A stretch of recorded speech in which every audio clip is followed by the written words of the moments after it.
Hello বন্ধুরা, আমি ত্রয়ী তোমাদের জন্য নিয়ে চলে এসেছি একটি পরাঠা, যেটা হচ্ছে পাঞ্জাবি স্টাইল পাটিয়ালা পরাঠা। তো এটা আমি পাঞ্জাব যখন গিয়েছিলাম তখন খেয়েছিলাম, তো চেষ্টা করেছি তা সেই রকমই বানানোর। কিছুটা চলো দেখে নাও, আশা করি ভালো লাগবে। এর জন্য আমি কড়াই বসিয়ে নিলাম, কড়াইতে কিছুটা সাদা তেল 2 চামচের মতো দিয়ে গরম করে নিলাম। গরম করে নিয়ে এর ওপরে আমি একটা গরম মশলা ব্যবহার করেছি। এটা আমার বাড়িতে বানানো গরম মশলা, এটা আমার ভিডিওতে দেওয়া আছে, তোমরা চাইলে চেক আউট করে নিতে পারো। একটু জাস্ট গ্যাসটা কম করেই দেবে। তারপরে আমি একটু এভারেস্টের হিং দিলাম। হিংটা যখনই একটু ফুটে উঠবে, হিংটা দেওয়ার পরে দুটোকে আমরা ভালোভাবে একটু মিশিয়ে নেব খুন্তির সাহায্যে। এরপরে আমি কি করব, গাজরটাকে আর কাঁচা লঙ্কা গ্রেট করে রেখেছি, তো ওইটা আমরা গ্রেটারে গ্রেট করে রেখেছি, দিয়ে ভালোভাবে একটু নাড়াচাড়া করব জলটা যতক্ষণ না মরে যাওয়া অবধি। তো গাজর থেকে যেহেতু একটু জলটা বেরিয়ে যাবে, ততক্ষণ আমরা একটু অল্প নাড়াচাড়া করে এটাকে শুকনো শুকনো একটু করে নেব। এরপরে আমরা কি করব, ভালোভাবে এর মধ্যে একটু লবণ ব্যবহার করব।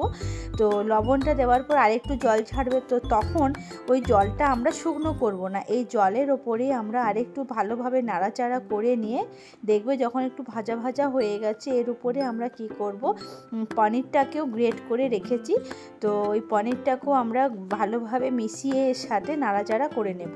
তো এটা আমি যখন পাঞ্জাব গিয়েছিলাম সেখানে আমি একটা হোটেলে খেয়েছি, তো দারুণ লেগেছিল। তো তখন থেকে ইচ্ছে ছিল বানানোর, তো আশা করি তোমাদেরও ভালো লাগবে। এটা হচ্ছে পাটিয়ালা পরোটা। তো এই যে পনিরটাকেও গ্রেট করে নিয়েছি, তোমরা চাইলে এটা ম্যাশ করেও নিতে পারো। তো স্ম্যাশ করে নিলে কি হয়, একটু পনির যখন পরোটাটা বেলবে তখন একটু দানা দানা লাগতে পারে, যার জন্য আমি এটা গ্রেটারে মিহি করে গ্রেট করে নিয়েছি। তো দেওয়ার পর ভালোভাবে একটু এটাকে মিশ্রণটাকে মিলিয়ে নেব ওই গাজর মিশ্রণের সাথে। তো মিশ্রণটাকে খুব বেশি ভাজা ভাজা করব না, কেন পনির যত ভাজবে তত শক্ত হয়ে যাবে, স্টিফ হয়ে যাবে, তখন আর ভাল লাগবে না।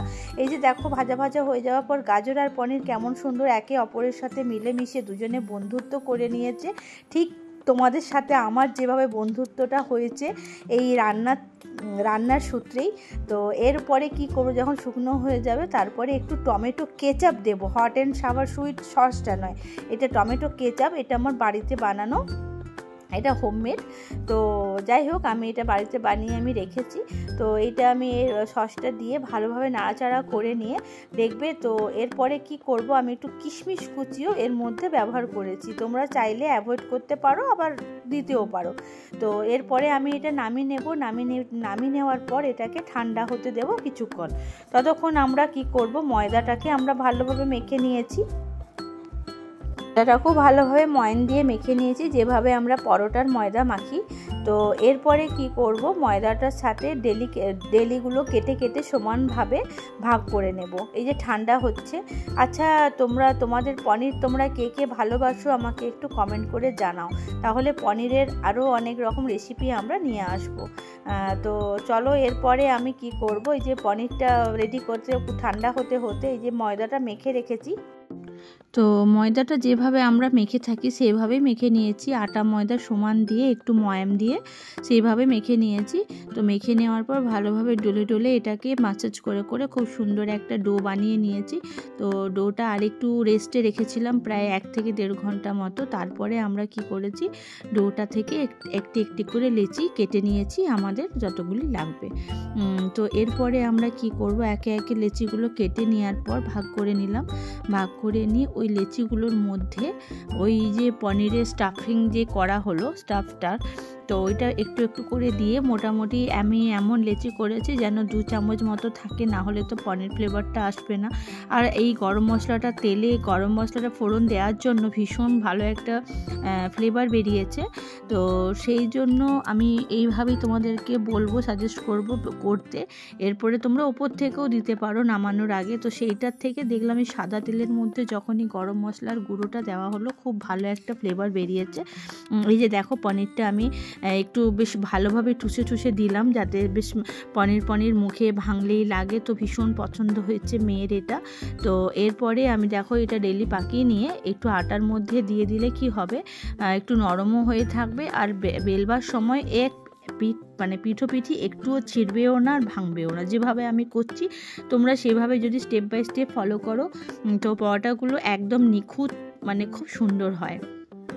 তো যাই হোক, এইভাবে আমি একে একে পুরগুলো সব ভরে নিয়েছি। এরপরে চলো আমরা কিভাবে বেলে নিচ্ছি দেখে নিই। তো এইভাবে পুর ভরে নিয়ে করে নিলে তো আর তো সাইড ডিশের কোনো প্রয়োজনই হয় না। তবুও আমি একটা সাইড ডিশ রেখেছি। এইটা হচ্ছে প্লেন সাদা আলুর গোলমরিচ তরকারি, গোলমরিচ আর আলু, যেটাকে আমরা ঘরোয়া ভাষায় বলে থাকি ঘি গোলমরিচ আলু। তো এটা ভীষণ সুন্দর লাগছিল এই পনির স্টাফ পরোটার সাথে। তো এইটা মানে ভীষণ ভালো লাগে। তো তোমরাও আশা করি যারা যারা করবে আমাকে বলো কেমন হয়েছে। এই যে দেখো, সবগুলো লাগিয়ে নিয়ে আটার মধ্যে যদি একটু মাখিয়ে নাও তো ভালো হয়। তো বেলবার সময় আমি চাকিতে একটু তেল নিয়ে নিয়েছি যাতে বেলতে আমার সুবিধা হয় টানতে।